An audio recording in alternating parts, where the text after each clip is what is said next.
Good evening. Welcome to a special edition. I brought this tonight. My name is Kat. This is Buckets. With me is Leon. Good evening. How are you? I'm good. Tonight's How are you? It's a I'm little bit good. cold out here today. Yes, that's why I'm wearing a jumper for. Oh, it's cold enough to ice skate the wonderful black ice that's currently on the road at the moment. So tonight's conversation is once again political. And this podcast is opinion based only. Tonight's focus is on the Labour budget for 2024. Now it comes down to for 2024-25, easing the cost of living crisis and pressures, building more homes for Australians, investing in a future made here at home in Australia, strengthening Medicare and the care economy, and broadening opportunity and advancing equality. My first question is to Leon. With the budget now released to the public, does this spell trouble for the Labor government? Um, I think it did. I think, to be honest, I actually believe it does, and there is a reason why. They promised. Well, the Jim Chalmers, the treasurer, did promise some power rebate, the electricity rebates. To try and ease the cost of living, at least for the power side of things. They were offering $300 in electric rebates. However, less than 2 days after that was announced, Ausgrid announced that they were going to start charging people to put power back into the grid because apparently there's too much solar power going back into the grid, which I was actually quite surprised by that. But they're going to charge, Ausgrid are planning on charging customers, I believe it was between 12 and 4. That's basically when everything is full anyway. So so basically that $300 rebate, you've lost 180 of it just like that. At least between 150 and 180 just like that, depending on how much solar power, how many solar panels you have, or whether or not you have a battery or not. Good answer. What if you don't actually have a battery though? Like If you what if don't have a battery, you're screwed. That's when it really hits you. That's where the 180, 50 to 180 hits you. So if you don't have a battery, then you're gonna cop it, but it's gonna cost a lot to put in a battery. But see, this is the kind of thing because like unless you've got some sort of special discount with the government where the government actually does pay a good amount of your electricity bill, that $300 will just go like water. It really will. I mean, if on low or middle income earners can perhaps um, get the special entitlement that people get when they're on a disability support pension, it still wouldn't be enough to pay the whole bill because the bill might be $250 to $300 per annum. So $300, it might be good for like one bill, but then after that, it's kind of pointless. That it's gobbled up. It's gobbled up. It's unrealistic to Australia's power needs. It really is. It's it's like giving like a free burger at Macca's. It's about the same equivalent, effectively. Speaking of that, which matches the second question, with only a one-time $300 off the electricity bill, is this the end of Prime Minister Albanese and Labor in Australia altogether? Um, well, so far it's been a mixed response to Anthony Albanese's budget.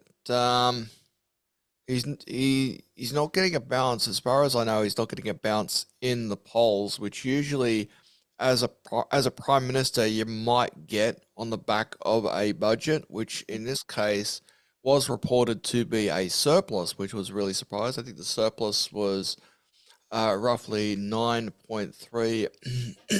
The surplus was about $9.3 billion. But I don't believe he is doing enough at the moment. So, um, if he believed he was on a winner, then he would probably try his luck and call for an early election, but I don't believe that that's in the works. So, well, I guess we'll have to wait until around May next year. That is the absolute latest he could possibly call an election.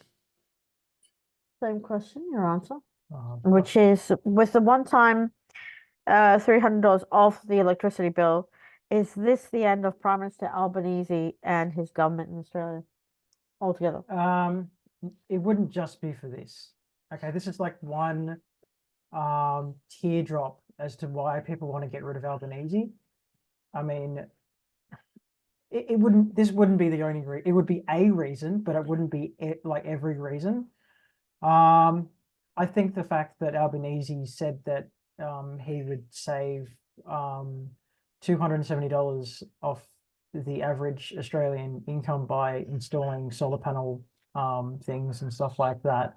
And he's had to change that several times. And now we get this $300 off surplus, which all it's really done is basically increased inflation on Ausgrid and also other electricity companies, because they've just taken full advantage of that, really, because they know it's coming, so they're just going to go, oh, we'll just raise the prices by $300, so they have to pay that, so no one really gains anything from it, really. I don't think this. I mean, I think this is like one thing that might vote him out, but I don't think it's the only thing. I think this is one small teardrop as to why everyone wants to get rid of Albanese. Here's the next question. With the cost of living crisis, would Peter Dutton be the one to help renters' cost of living and inflation as preferred Prime Minister, Leon? In in Mr. Dutton's budget reply, he did want to tackle the cost of living by cutting the intake of people for about 25%, but unfortunately that's not enough. They need to stop a lot more of that. They need to stop more than just I believe 25%, because there's too many properties being snapped up quickly by foreign investors, and there's not enough buildings, not enough houses going up to offset the people who are struggling, who want to get themselves into a house and they can't get themselves into a house because of the asking prices of houses for sale right now, and let alone being able to rent a property at the moment.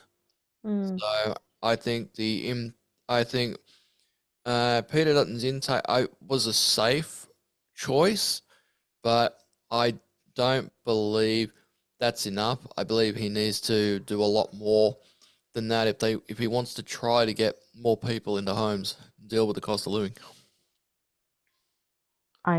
Wow, great answer. Buckets, same question, your answer. With the cost of living crisis currently, would Peter Dutton be the one to help renters and the cost of living and inflation as preferred Prime Minister? You ask that question again, please. With the cost of living crisis, would Peter Dutton be the one to help renters, cost of living, inflation as preferred Prime Minister? Hard to say, to be honest. I mean, I think he's better than Albanese because he's actually got a plan, as opposed to actually having no plan. Peter Dutton basically wants to limit the amount of foreign investors coming to Australia to buy property, which, to be perfectly honest, is a really good thing, right? Because what you'll find, and I don't mean to be racist here, but what you'll find is that you'll have a lot of Chinese investors that will want to snap up Australian properties, but then they won't be filled. They'll just stay there until the market rises, and then they'll sell them off when they want to go into retirement. So effectively, you have these people that just buy empty buildings and they keep them empty, okay, until they want to sell them to someone else, until the property goes up higher and they go, oh, let's make a profit off this, and then they sell them off. So they're effectively buying empty homes, where they have no intention of renting them or anything like that. So from Dutton's perspective, limiting the amount of foreign investors to buy property is actually a good thing for Australia at this point in time. Because then it says, okay, the Australian people actually have a chance to access those properties. That's a really good thing to have. Another really good idea that I think Dutton should basically implement is the rental freeze, because most Australians can't afford to live in New South Wales or live in Queensland. So there's going to be a point in time where all these Australian people who are educated in Australia will just go, I can't afford to live in my own country. I'm going to go somewhere else. I'm going to go to places like China. I'm going to go places like Thailand. I'm going to go to places like England. I'll go to America.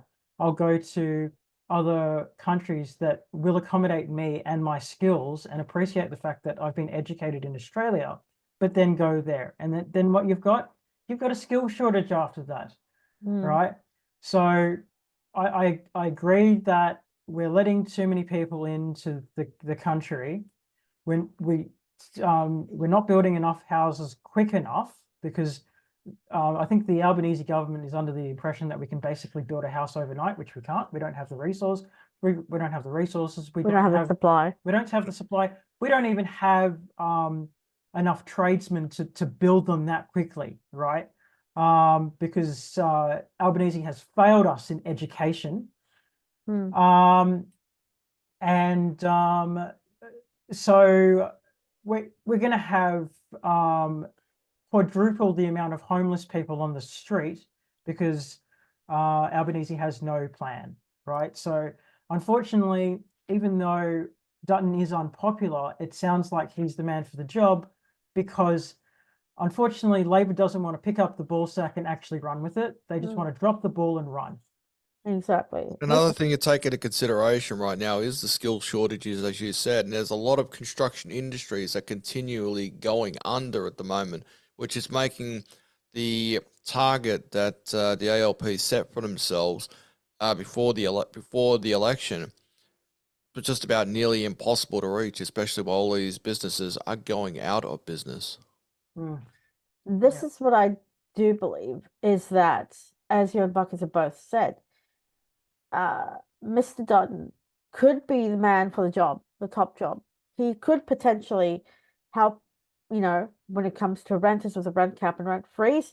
All he has to do is make a deal with the Greens if he becomes Prime Minister of Australia. Now, if he makes that deal with the Greens and agrees to that, then he'll be held a hero. Because, as Bucket said, he does have a plan. He has gone on TikTok. He has been on the news to say, this is what I can do. This is how I can help Australians. This is what we can do together. And if he has a plan, he just has to agree on one thing, and two things, actually, the rent cap and the rental freeze. If they can do it overseas, we can do it here under the Liberal government. And I'm sure if he just shakes hands with the Greens to agree on those two motions and puts it into law, then he'll be held a hero.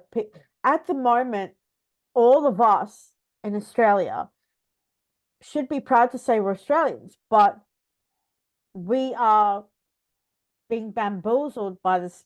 Don't come at me. We are bamboozled by this government because we are being told, we are the heroes. We'll do this. We'll do that.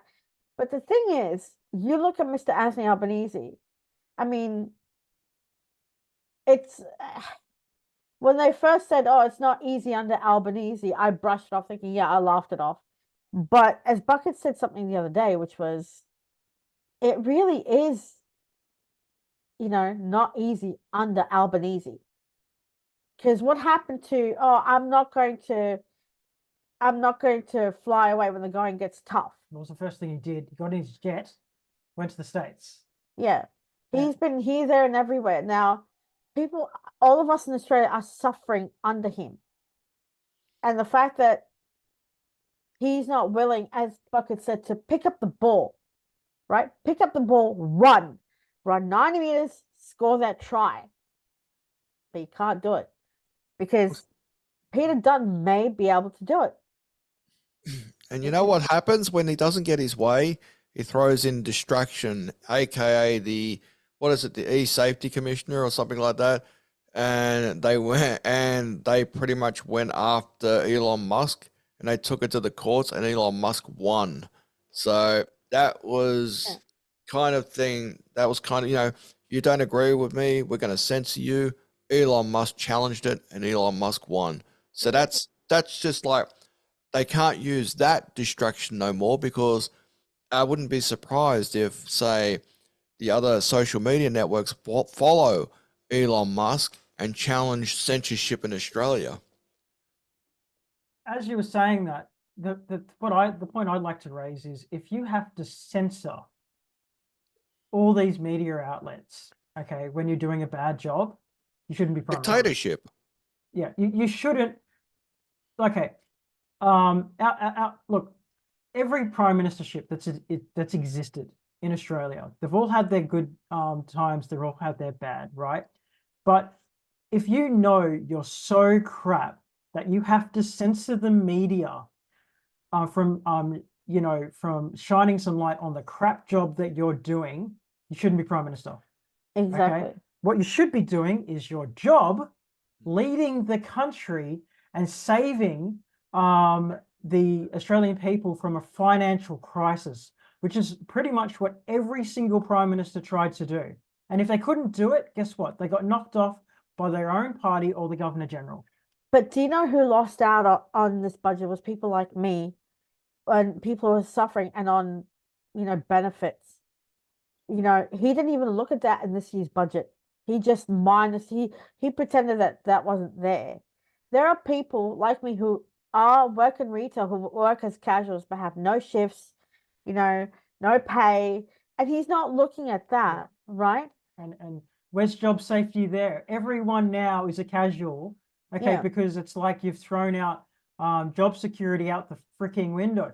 And it's like people are having to go to work when they're sick, because if they don't, they lose their jobs because there's no job security. Exactly. And the other thing I'll say to it, sorry, I don't mean to interrupt, which is the Labour Party is no longer the party of Hawke and Whitlam. Gone are the days under Hawke and Whitlam that the government was fighting for the people. And here's something for you, right? With that $300 rebate, that electric rebate, the electric rebate, the power rebate, it's not means tested. So that means someone like the likes of Australia's richest person, I think it's Gina Reinhardt, she could apply for that and get it, as if she needs the money for the rebate. I'd just like to remind everyone that $300, that works out to be like 45 cents a day.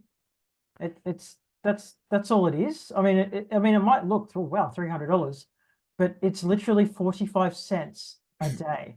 But that's the crap. That's the crap about the rebate. That's the crap thing about the rebate not being means tested. Someone like Gina Reinhardt could apply for a rebate and get it, while people on the streets who have sleeping in tents, they don't get a rebate because they don't have power. Yeah. The other thing I hate about this budget is that they're saying, hey, we're going to give all these tax cuts to people who are working and whatever. But if you're not working, you're not going to get the tax cut because you don't work. So you've got stacks and stacks and stacks of unemployed people who are still going to be worse off because the Albanese government have just basically said, well, if you work, you're good, we'll get you a tax rebate. Which, by the way, you're going to get anyway because everyone gets tax rebates anyway, if they work, right? But if you're homeless, you don't have a home, you get nothing. You get absolutely nothing. You get screwed over. You get nothing from the government. No one's going to help you. You don't even get Centrelink because you don't have an address. Okay? So this once great party that pride itself in the worker and being the People's Party. The People's Party and saying it's We're the one that stick up for the underprivileged. We're the ones that stick up for For the the workers. underdogs. The underdogs? Yeah, we're the ones. We're the good guys. They have royally screwed us over and have become more conservative than the Liberal Party. It's amazing. That's what I'm saying. The Labour Party is no longer the party of Whitlam or Bob Hawke. And I mean that with no disrespect. But that's how I feel. Let's look at the next question. Here we go. Are Australians waking up to what is going on and preparing to vote out Albanese? I would probably say, well, yeah, you got to follow the patterns. You got to follow the patterns. Now, and what I mean by that is the upcoming state election in Queensland, also the recent state election in Tasmania, which produced a hung parliament. So they don't like either of these main parties at the moment, and they're going to the minor parties. Hence where Jackie Lambie's managed to land a big blow there in Tasmania. She is the effectively the kingmaker in Tasmania. But as far as Queensland goes, the ALP is quite frankly on the nose at this point in time. So I would expect you'll have to wait and see what happens at the state election. This will give you a better map of how the federal election will go, because you can't have the federal government, right, who is one party, and the state governments being other parties, not federal, not matching the federal. So it'll be a cluster if that was to happen. Because as we know, if you watch what's going on TikTok currently, there's obviously I'm a millennial because I was born in the 80s. But if you look at Gen Zers and millennials and all these people on TikTok are now putting up on their TikToks, vote Albo out, vote Albo out. This is what he's done. And they're putting like sound bites and everything. There's even young people who now, who are now of ages of 18 and up, who are now waking up, who are saying, now is the time. Now is the time. We need to step up and make a noise. We need to tell him enough is enough. Our federal election is coming up and we need to get this government out. Yeah, You don't suppose that's the reason why I believe the Greens want the voter age lowered to 16, because that way they get the 2 years beforehand. yeah, but you see, I mean, like, I just kind of, I'm sure that they would love to do that, right?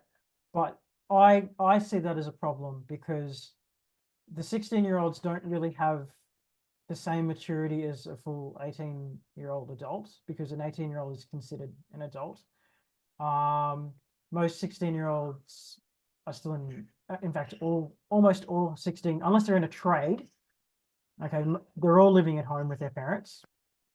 And so it would be very easy to manipulate teenagers and asking them to vote for things that are trivial or something like that. Like if there was, like, say, a Labor minister that say, well, if you vote for me, I'll give you $200. I mean, probably every 16-year-old would go, yep, sure. But maybe they wouldn't said, I'll take away your education, but I'll give you $200. And they'll go, yeah, well, sure. So I disagree that the voting age should be 16. It should always be 18 or an adult level.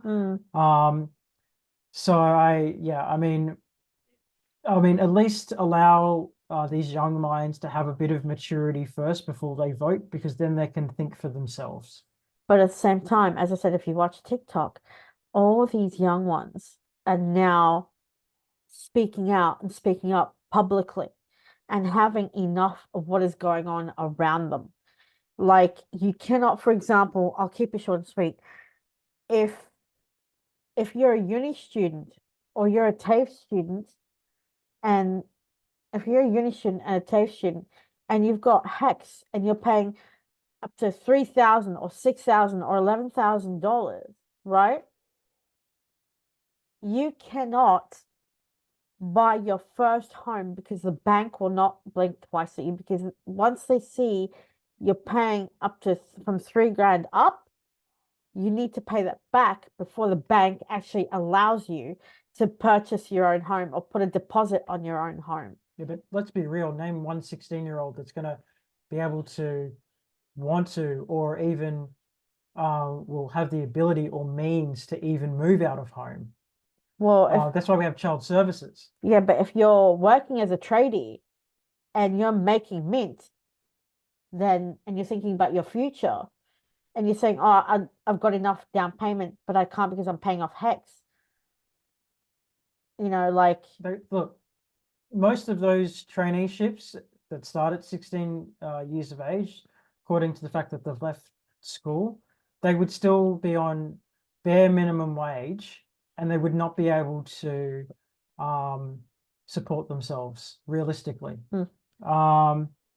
It's true. I mean, the federal government has risen the minimum wage slightly higher, maybe $24 an hour. But there's a lot of shadiness that happens in this country where they don't even pay them that, especially for apprenticeships. So, 16 years of age, I think, I don't know, maybe I think that they would need to have at least 2 years more experience or maturity to actually go, this is who I want to vote for. And I do notice that there is a trade, sorry, like a sort of like a it's kind of a tradition, unfortunately. But if your family believes that the Liberal Party is the right party for you, then you're typically going to vote for the Liberal Party. If they believe that the Greens are the best party, you're typically going to vote for the Greens. And the same can be said for the Labor Party.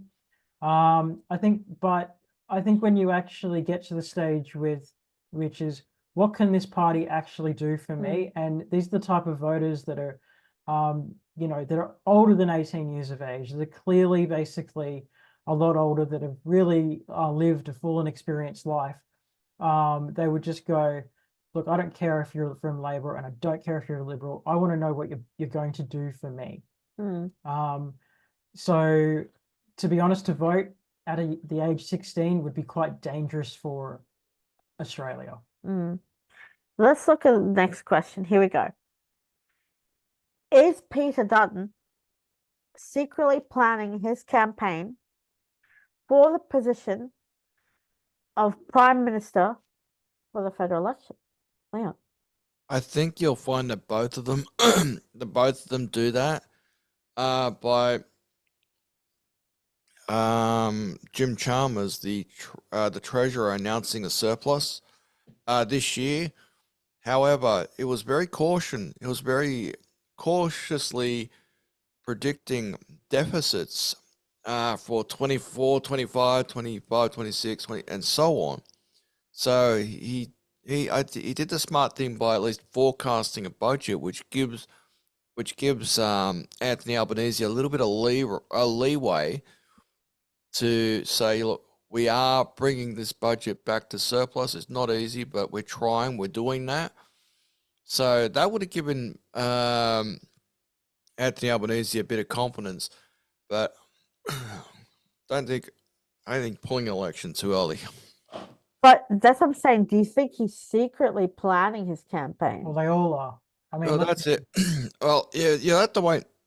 Well, he can't produce another budget. He can't do one next year because that would be in the middle of a campaign. He wouldn't be able to do it. So I think the next one will be the election campaign one, which I believe would be the MYFO, which is the mid-year end of financial one, which probably is going to be November, which would be like 5 or 6 months from now, or something along those lines. You'll know then whether or not this is a campaign starting now. Look, if Albanese isn't starting his campaign right now, he's already lost, to be perfectly honest. I know he says he wants to call an election later on in 2025, but if he's not thinking about his election right now, he should step down, to be honest, because I think he knows a lot of people hate him, and I think he's not very good with kind of hiding his feelings, because he seems to get angry at the Australian people when they disagree with him. And I've also noticed something about Dutton, which is Dutton is quiet until he needs to speak up. And the other thing about Dutton is that even though he is unpopular with a lot of Australian people, a lot of the stuff that Dutton says, they are reasonable questions. They are reasonable questions. So one of the questions when the Voice party Voice referendum came into play, simple question was, what does it mean when you call someone Aboriginal? Please define what being Aboriginal is exactly. And I don't think that's a racist question. I think that's a reasonable question, especially when you're about to hand over all your power to the Aboriginal people. You know, if we're going to give like a lot of power to them, we have to understand, okay, who are we giving all this power to? And of course, Aboriginal people aren't just one people. They're an entire tribe or tribes of people, right? So, but that was met with, oh yeah, that's a racist question. How dare you ask that question? So, I think Dutton, he asks questions that are important, that are mature. They're not unreasonable in my opinion. And at the moment, I mean, apart from everyone calling him a buffhead because that's what Albanese called him 3 years ago, what has Dutton actually done wrong so far? And I can't actually name anything yet, except asked questions based off the Prime Minister's decisions. You'll find that's what the opposition do all the time, is they will sit back, say nothing until the Prime Minister screws up, and then you'll just jump down quicker than you could say jump down. So, but that's kind of their job, right? I mean, that's healthy. It's healthy politics. It's what they're supposed to do. It would be worse for Peter Dutton for him to go, yeah, this is bad. We're not even going to challenge it. It would be much worse for Peter Dutton if he did that than to go, all right, Mr. Albanese, why have you made this decision and who does this benefit? Right? And if Mr. Albanese is just going to go change the subject, fumble, get angry at whatever the hell Scott Morrison did, prior to COVID, then he's not actually answering the question. And worse than that, he's deceiving the Australian people in his own electorate. Horrible. I think Australians are just tired of Albanese's crap, and Albanese needs to start answering the Australian people and telling them why we're making these decisions and how this is actually going to benefit the Australian people. And he hasn't actually done that. All he's done is these stupid freaking woke celebrity party crap that you don't expect from celebrities, which isn't helping anyone. And I think that he doesn't actually realize he's an actual politician. He thinks he's just a celebrity. The only thing I'll say about this and move on is that how I see both men is our current incumbent sitting prime minister is that he goes out to the press to answer questions and they ask him stuff and he fumbles it. He can't even answer a question or questions. And he starts going darker and he gets angry. And after he gets angry, he says, that's enough, and he walks away. You go to his opposition, the Honourable Peter Dutton, and he'll answer the question calmly, politely, respectively. He won't fumble because he'll be watching Anthony Albanese and he'll be going, I can answer this, and he'll have his answer ready at the helm.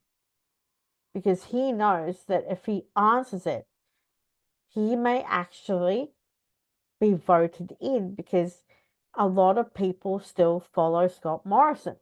A lot of people still believe in his policies.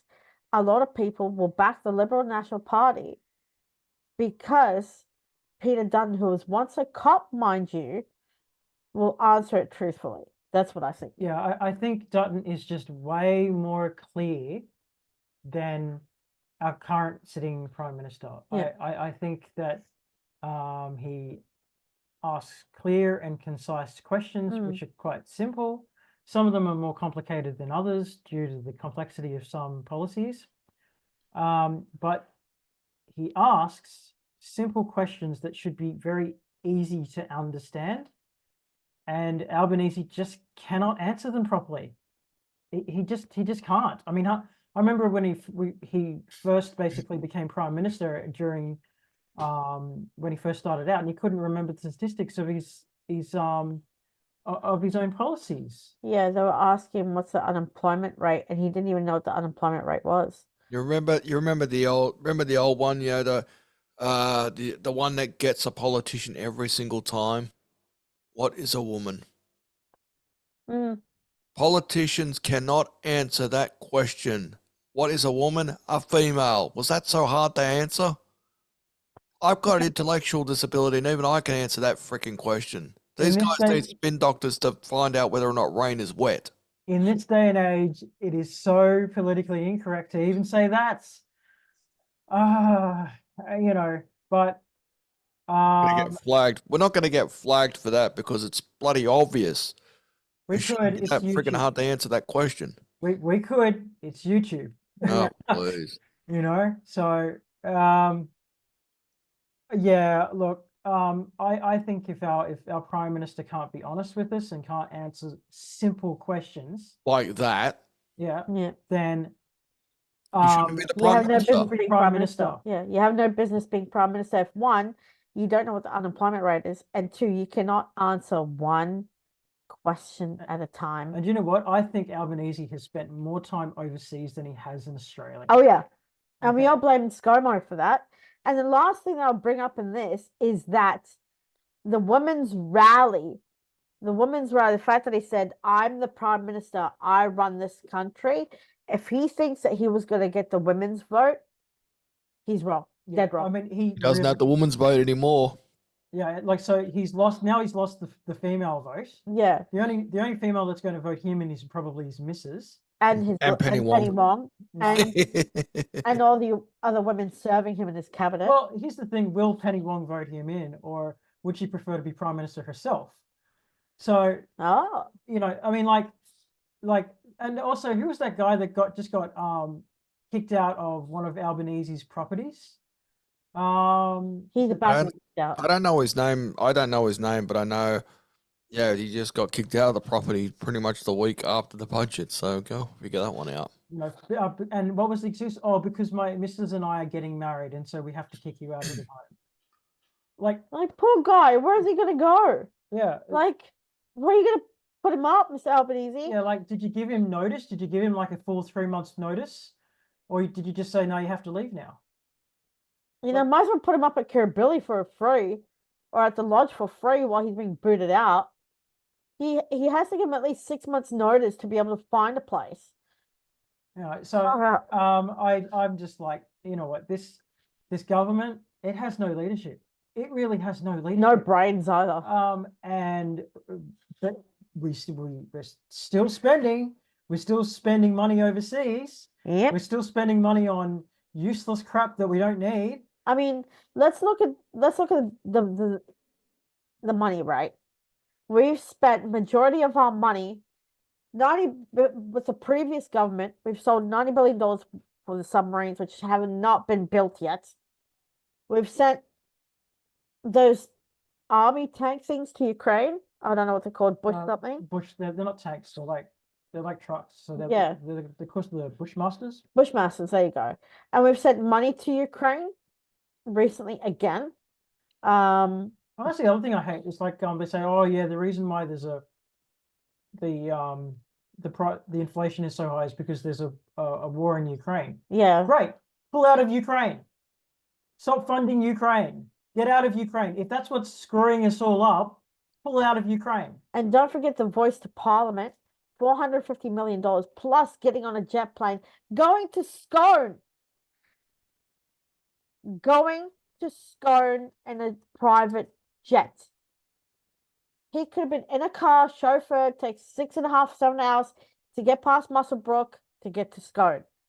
Yeah, look, seriously, put him in a bulletproof Car. in a car, a bulletproof well, we'd have to make him like muscly like Arnold Schwarzenegger. So we'll put him in a Hummer, bulletproof Hummer with a public servant, okay?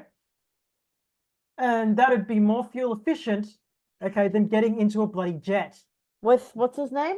Was it Jim Chalmers? It was Jim Chalmers, and Jim Chalmers had his own jet. Yeah, on the same day. They both flew in on the same day to Scone. There were 2 planes on the tarmac. It must have been the traffic. The traffic must have been too much for them to handle. I mean, you're talking net zero between 2030, 2040, 2050. You're not going to get net zero if you're both on a jet plane. On a private jet plane. They're not going to get to net zero by 2030 either. And by the way, they did promise that, what was it, 80% of cars by 2030 would all be hybrid cars or electronic cars. Yeah. That number was refined downwards to, I think it was, 11%. So don't get me wrong, but I think they're off by 70-something% on that one. So their figures aren't that good. Can we like invest technology into the flux capacitor out of, because we've basically wasted money on everything else. We may as well waste money on that as well. We need to go back in time. Give me a hoverboard and I'll fly anyway. Yes, make something useful. Like a hoverboard. Let's all get on a hoverboard and fly around. No, why don't we make a time machine so I can go back in time and vote someone else in?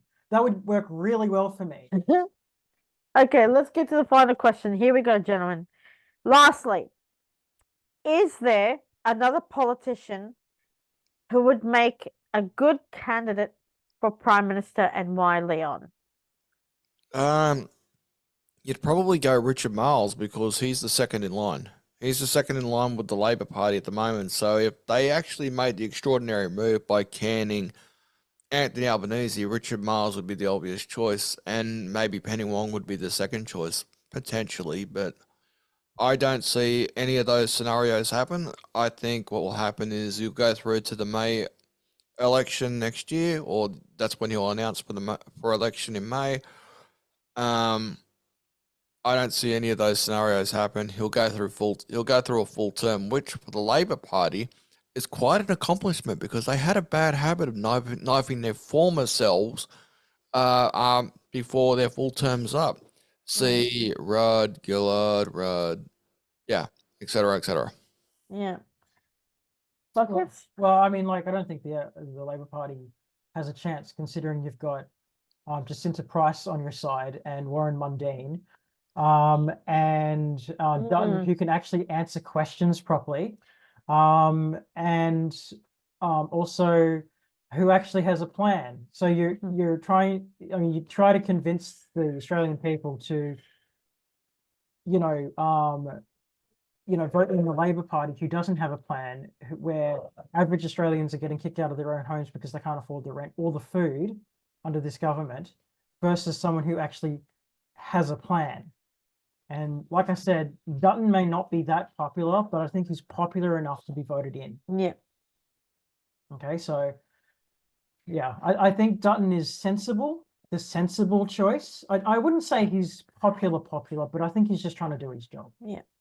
I wouldn't say he's I would agree with Buckets. He's sensible, smart, educated, but if you were to say who's more popular, Jacinta Price or Peter Dutton, hands down, it's Jacinta Price. But I don't even think there's a contest there. Yeah. As I was saying, I would say Peter Dutton because he has a plan, but I also want to mention one name that hasn't been brought up yet, which is Max. Max from the Greens.